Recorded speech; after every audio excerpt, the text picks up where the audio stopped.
February 4th, 1874. Kumasi, the royal heart of the Ashanti Empire, stood in silence until fire swallowed it whole. What happened that day would change Ghana forever.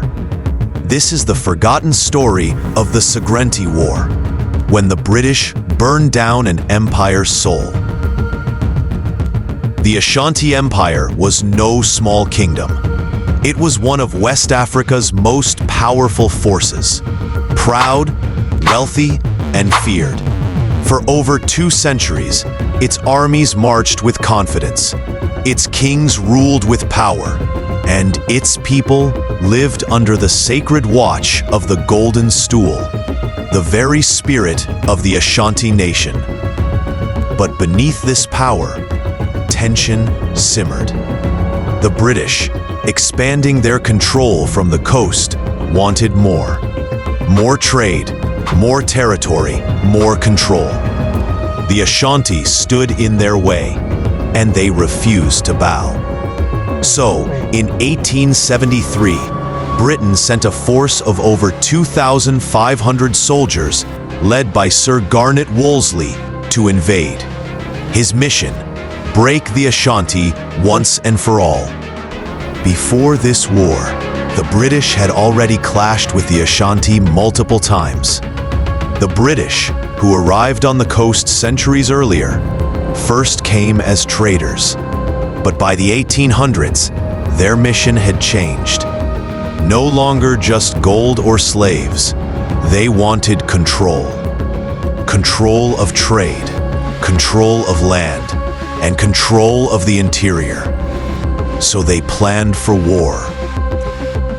The British had already clashed with the Ashanti multiple times. In 1824, the Ashanti defeated the British and unalived Governor Sir Charles McCarthy, displaying his skull as a war trophy. In 1826, the British allied with coastal states and defeated the Ashanti at the Battle of Dodowa. In 1863, another conflict ended indecisively, with disease killing more soldiers than bullets.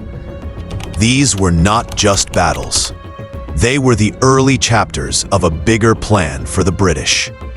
Each war gave the British new intelligence, stronger coastal alliances, and deeper hatred for the Ashanti's refusal to bow. By 1873, a new British expedition was authorized. This time, not for negotiation, but for destruction. Led by Sir Garnet Wolseley, a respected military leader with experience in Canada and India. The British assembled over 2,500 well-trained troops. They were armed with modern breech-loading rifles, rockets, and howitzers.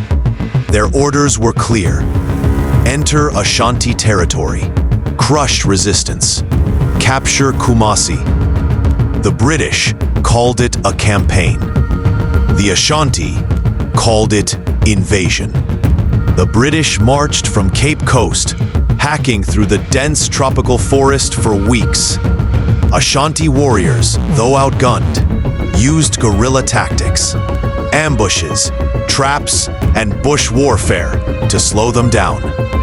At Amoaful, one of the bloodiest battles of the war, Ashanti General Edu Bafor led a fierce resistance. Despite being outmatched in firepower, Ashanti warriors fought with unmatched spirit. But rifles and rockets tore through shields and spears.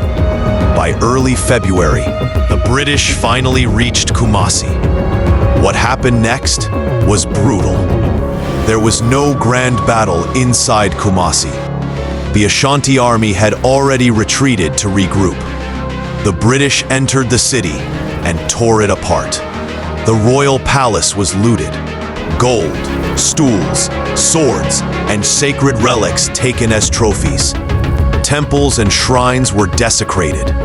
And then, they burned the city to the ground. The smoke rose like a curse. Flames swallowed centuries of culture, knowledge, and pride. To this day, Ashanti oral tradition says, the British didn't just steal gold, they tried to steal our soul. Sagrenti War became known locally as Sagrenti, a mispronunciation that now means destruction in many Ghanaian homes. To say Sagrenti is to speak of ruin, betrayal, and trauma. His name lives on, not in pride, but in pain. The Ashanti signed a humiliating peace treaty. They were forced to pay 50,000 ounces of gold, open up trade routes to the British, and renounce authority over some southern states. But they never surrendered their spirit. The golden stool was hidden. The people survived. And within decades, the Ashanti would rise again. This time under Ashanti War, the warrior queen who would defy the British once more. The Sagrenti War is more than a footnote. It's a turning point, a story of colonial aggression, resistance, and cultural erasure. Today, the ashes of Kumasi remind us, history isn't just what happened. It's what was taken, what was burned, and what still survives. If you want to see more stories like this, please like, subscribe, and share with others. Also, tell us in the comment section, do you think the Ashanti could have defeated the British with different tactics?